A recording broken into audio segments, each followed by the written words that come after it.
a WikiVidi documentaries production. Don't forget to like and subscribe. Enjoy. Ryan Gosling. Ryan Thomas Gosling is a Canadian actor and musician.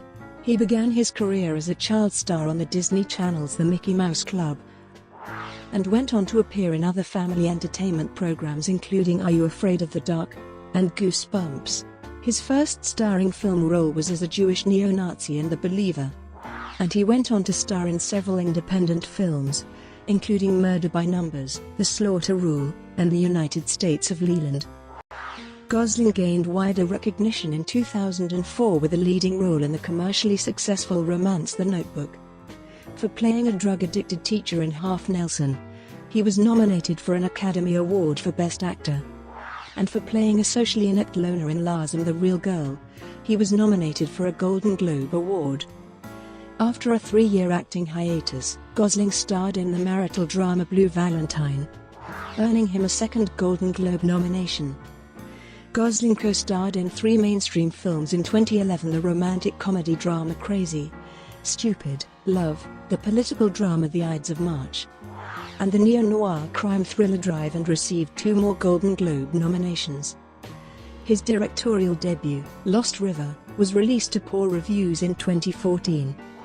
Greater success came to Gosling when he starred in 4 critically acclaimed films: the financial comedy drama The Big Short, the musical romantic comedy drama La La Land, the neo-noir science fiction Blade Runner 2049, and the biopic First Man. For La La Land, he won the Golden Globe Award for Best Actor Motion Picture Musical or Comedy and received a second Oscar nomination. Gosling's band, Dead Man's Bones, released their self-titled debut album and toured North America in 2009. He is a co-owner of Tagine, a Moroccan restaurant in Beverly Hills, California. Gosling is a supporter of PETA, Invisible Children, and the Enough Project, and has traveled to Chad, Uganda and Eastern Congo to raise awareness about conflicts in the regions. Gosling has been involved in peace promotion efforts in Africa for over a decade. He's been in a relationship with actress Eva Mendes since 2011, and they have 2 daughters together. Early life. Ryan Thomas Gosling was born in London, Ontario, the son of Thomas Ray Gosling, a travelling salesman for a paper mill, and Donna, a secretary.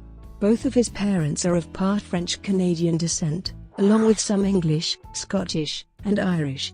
Gosling's parents were Mormons, and Gosling has said that the religion influenced every aspect of their lives. However, he said he never really could identify with Mormonism. Because of his father's work, they moved around a lot, and Gosling lived in both Cornwall, Ontario, and Burlington, Ontario. His parents divorced when he was 13, and he and his older sister Mandy lived with their mother, an experience Gosling has credited with programming him to think like a girl. Gosling was educated at Gladstone Public School, Cornwall Collegiate and Vocational School, and Lester B. Pearson High School. As a child, he watched Dick Tracy and was inspired to become an actor. He hated being a child, was bullied in elementary school, and had no friends until he was 14 or 15. In grade 1, having been heavily influenced by the action film First Blood, he took steak knives to school and threw them at other children during recess. This incident led to a suspension. He was unable to read and was evaluated for attention deficit hyperactivity disorder, but was not diagnosed with it and, contrary to false reports, never took medication. His mother left her job and homeschooled him for a year. Gosling has said that homeschooling gave him a sense of autonomy that I've never really lost. Gosling performed in front of audiences from an early age, encouraged by his sister being a performer. He and his sister sang together at weddings. He performed with Elvis Presley, his uncle's Elvis Presley tribute act, and was involved with a local ballet company. Performing boosted his self-confidence as it was the only thing he received praise for. He developed an idiosyncratic accent because, as a child, he thought having a Canadian accent did not sound tough. He began to model his accent on that of Marlon Brando. He dropped out of high school at the age of 17 to focus on his acting career. Child actor, 1993, 1999. In 1993, at the age of 12, Gosling attended an open audition in Montreal for a revival of Disney Channel's The Mickey Mouse Club. He was given a 2-year contract as a Mouseketeer and moved to Orlando, Florida. He appeared on screen infrequently, because other children were considered more talented. Nonetheless, he has described the job as the greatest 2 years of his life. Fellow cast members included Justin Timberlake, Britney Spears, and Christina Aguilera. Gosling has credited the experience with instilling in them this great sense of focus.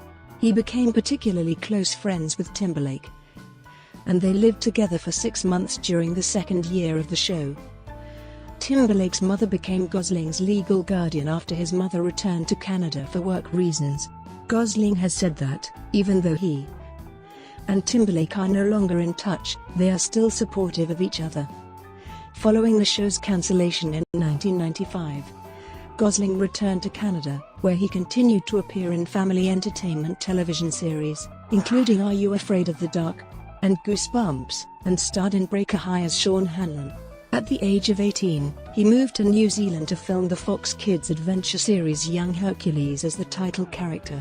In 2002, he told the Vancouver Sun that he initially enjoyed working on the show, but began to care too much about the series, so it was no longer fun for him. He wanted to spend more time sitting with and devising a character as well as play a variety of roles, so he chose to enter film and not accept any more television work. Moved to independent film, 2003. At the age of 19, Gosling decided to move into serious acting. He was dropped by his agent and initially found it difficult to secure work because of the stigma attached to children's television. After a supporting role in the football drama Remember the Titans, Gosling secured a lead role as a young Jewish neo-Nazi in 2001's The Believer. Director Henry Bean said he cast Gosling because his Mormon upbringing helped him understand the isolation of Judaism. Kevin Thomas of the Los Angeles Times praised an electrifying and terrifyingly convincing performance, while Todd McCarthy of Variety felt his dynamite performance could scarcely have been better. The film won the Grand Jury Prize at the Sundance Film Festival, and Gosling has described it as the film that kind of gift-wrapped for me the career that I have now.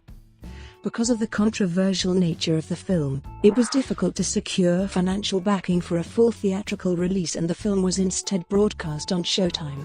The film was a commercial failure, grossing just $416,925 worldwide from a production budget of $1.5 million. In 2002, Gosling co-starred in the psychological thriller Murder by Numbers with Sandra Bullock and Michael Pitt, where Gosling and Pitt portrayed a pair of high school seniors who believe they can commit the perfect murder. Bullock played the detective tasked with investigating the crime. Lisa Schwartzbaum of Entertainment Weekly described him as a phenomenal talent even in junk like this, while Todd McCarthy of Variety felt that the strong and charismatic young actors were let down by the screenplay.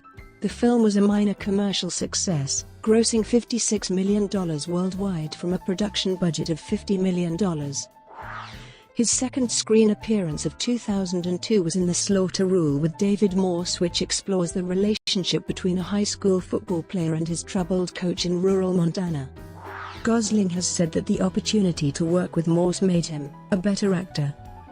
Stephen Holden of the New York Times described Gosling as major star material, with a rawness and an intensity that recall the young Matt Dillon, while Manohla Dargis of the Los Angeles Times was won over by his raw talent. The film was released in just 3 U.S. theaters and grossed $13,411. In 2003, Gosling starred in the United States of Leland as a teenager imprisoned for the murder of a disabled boy. He was drawn to the role because it was unusual to find a character that was emotionally disconnected for the whole film. Roger Ebert of the Chicago Sun-Times felt that the gifted actor does everything that can be done with Leland, but the character comes from a writer's conceits, not from life. A.O. Scott of the New York Times noted that he struggles to rescue Leland from the clutches of cliché, while David Rooney of Variety felt that his one-note, blankly disturbed act has none of the magnetic edge of his breakthrough work in The Believer. The film grossed $343,847 in the United States and was not released overseas. The Notebook and Half Nelson, 2004-2009.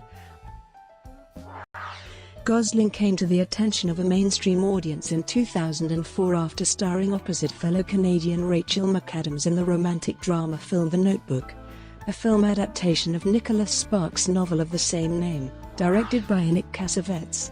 Gosling portrayed Noah Calhoun and commented on the role.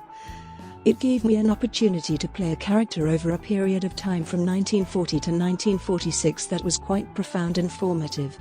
Gosling sought to imbue his character with quiet strength and was inspired by the performance of Sam Shepard in Days of Heaven. Shepard co-starred in The Notebook. Filming took place in Charleston, South Carolina, in late 2002 and early 2003. Although Gosling and McAdams became romantically involved in 2005, they had a combative relationship on the set. "We inspired the worst in each other," Gosling has said. "It was a strange experience, making a love story and not getting along with your co-star in any way." At one point, Gosling asked Cassavetes to bring somebody else in for my off-camera shot, because he felt McAdams was uncooperative. The New York Times praised the spontaneous and combustible performances of the two leads and noted that, against your better judgment, you root for the pair to beat the odds against them. Desson Thompson of The Washington Post praised Gosling's beguiling unaffectedness, and noted that, "It's hard not to like these two, or begrudge them a great love together." The film grossed over $115 million worldwide. Gosling won 14 Choice Awards and an MTV Movie Award. Entertainment Weekly has said that the movie contains the all-time best movie kiss, while the Los Angeles Times has included a scene from the film in a list of the 50 classic movie kisses. The Notebook has appeared on many most romantic movies lists. In 2005, Gosling appeared as a disturbed young art student in Stay, a psychological thriller film co-starring Naomi Watts and Ewan McGregor. In an uncomplimentary review of the film, Manohla Dargis at the New York Times said that Gosling, like his fans, deserves better. Todd McCarthy of Variety felt that the capable McGregor and Gosling deliver nothing new from what they've shown before. The film grossed $8 million worldwide. Gosling was unfazed by the negative reaction. "I had a kid come up to me on the street, 10 years old, and he says, 'Are you that guy from Stay? What the F was that movie about?' I think that's great. I'm just as proud if someone says, 'Hey, you made me sick in that movie,' as if they say I made them cry." Gosling next starred in 2006's Half Nelson as a drug-addicted junior high school teacher who forms a bond with a young student. To prepare for the role, Gosling moved to New York for 1 month before shooting began. He lived in a small apartment in Brooklyn and spent time shadowing an 8th-grade teacher. Kenneth Turan of the Los Angeles Times described a mesmerizing performance that shows the kind of deep understanding of character few actors manage. Ruth Stein of the San Francisco Chronicle drew comparisons with Marlon Brando and declared that nobody who cares about great acting will want to miss his performance. Roger Ebert felt the performance proves he is one of the finest actors working in contemporary movies. He was nominated for an Academy Award. The film grossed $4 million at the worldwide box office. In 2007, he was invited to join the Academy of Motion Picture Arts and Sciences. Gosling played an introvert who falls in love with a sex doll in the 2007 film Lars and the Real Girl. He drew inspiration from James Stewart's performance in Harvey. Roger Ebert felt a film about a life-sized love doll had been turned into a life-affirming statement of hope because of a performance by Ryan Gosling that says things that cannot be said. Anne Hornaday of The Washington Post described his performance as a small miracle because he changes and grows so imperceptibly before our eyes. However, Manohla Dargis at the New York Times felt the performance is a rare miscalculation in a mostly brilliant career. He was nominated for a Golden Globe Award for Best Actor Motion Picture Musical or Comedy. The film was a box office failure, failing to recoup its $12 million production budget. Gosling starred opposite Anthony Hopkins in the 2007 courtroom thriller Fracture.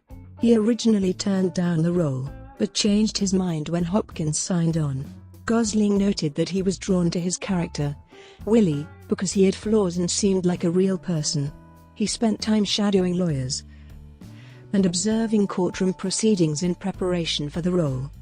Claudia Puig of USA Today declared that watching a veteran like Hopkins verbally joust with one of the best young actors in Hollywood is worth the price of admission. Manola Dargis of the New York Times felt it was a treat to watch. The spectacle of that crafty scene stealer Anthony Hopkins mixing it up with that equally cunning screen nibbler Ryan Gosling. Each actor is playing a pub type rather than a fully formed individual, but both fill in the blanks with an alchemical mix of professional and personal charisma. The film grossed over $91 million worldwide. Gosling was scheduled to begin filming The Lovely Bones in 2007.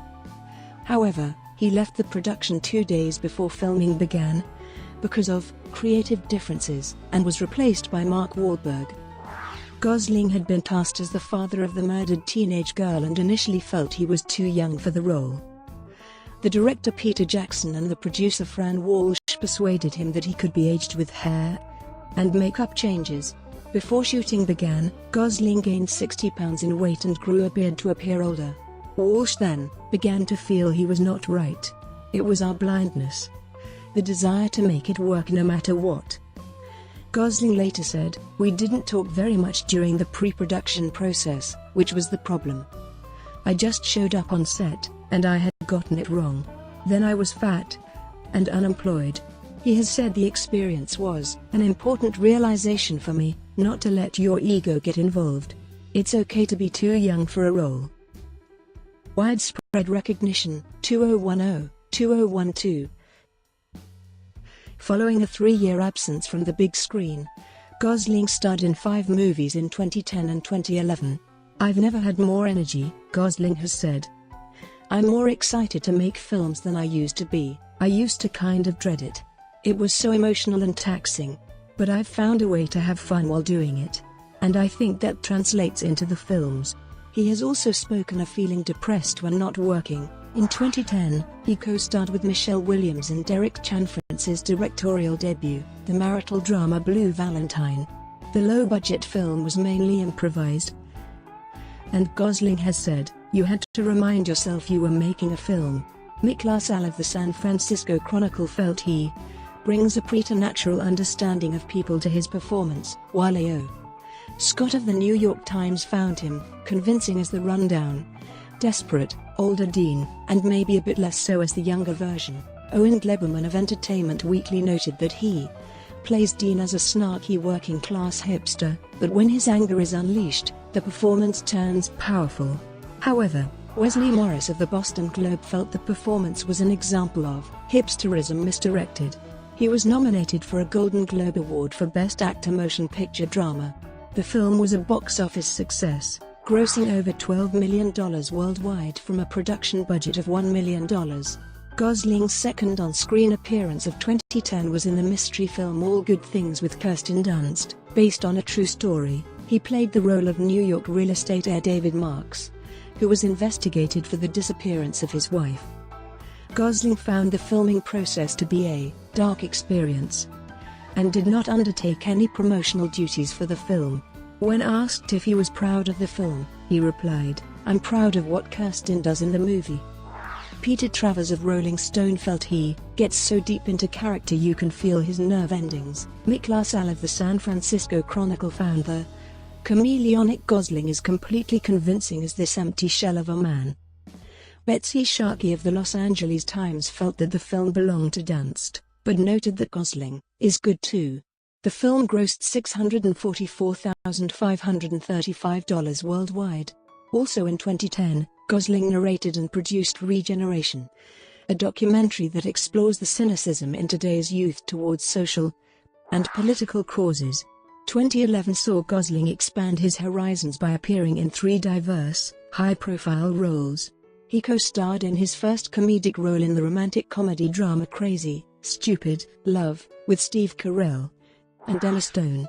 Gosling took cocktail-making classes at a Los Angeles bar in preparation for his role as a smooth-talking ladies' man. Anne Hornaday of The Washington Post said his seductive command presence suggests we may have found our next George Clooney. Peter Travers declared him a comic knockout, while Claudia Puig of USA Today felt he reveals a surprising knack for comedy. He was nominated for a Golden Globe Award for Best Actor Motion Picture Musical or Comedy. The film was a box office success, grossing over $142 million worldwide. With adjustments for inflation, it is the second most successful of Gosling's career. Gosling's first action role was in Drive, based on a novel by James Salis. Gosling portrayed a Hollywood stunt performer who moonlights as a getaway driver, and he has described the film as a violent John Hughes movie. I always thought if Pretty in Pink had head smashing it would be perfect. Roger Ebert compared Gosling to Steve McQueen and stated that he embodies presence and sincerity. He has shown a gift for finding arresting, powerful characters, and can achieve just about anything. Joe Morgenstern of The Wall Street Journal pondered the ongoing mystery of how he manages to have so much impact with so little apparent effort. It's irresistible to liken his economical style to that of Marlon Brando. The film was a box office success, grossing $70 million worldwide from a production budget of $15 million. In his final appearance of 2011, Gosling co-starred with Philip Seymour Hoffman in the political drama The Ides of March, directed by George Clooney, in which he played an ambitious press secretary. Gosling partly decided to do the film to become more politically aware. I'm Canadian and so American politics aren't really in my wheelhouse. Joe Morgenstern of The Wall Street Journal said that Gosling and Hoffman are eminently well equipped to play variations on their characters' main themes. Yet neither actor has great material to conjure within the script. In a generally tepid review, Kenneth Turan of the Los Angeles Times asserted that it was certainly involving to see the charismatic Gosling verbally spar with superb character actors like Hoffman and Paul Giamatti. Mick LaSalle of the San Francisco Chronicle felt there was one aspect to the character that Gosling can't quite nail down, that might simply be outside his sphere, which is idealism. He was nominated for a Golden Globe Award for Best Actor Motion Picture Drama. The film grossed $66 million worldwide. Brought to you by WikiVidi Documentaries. Would you like to know more?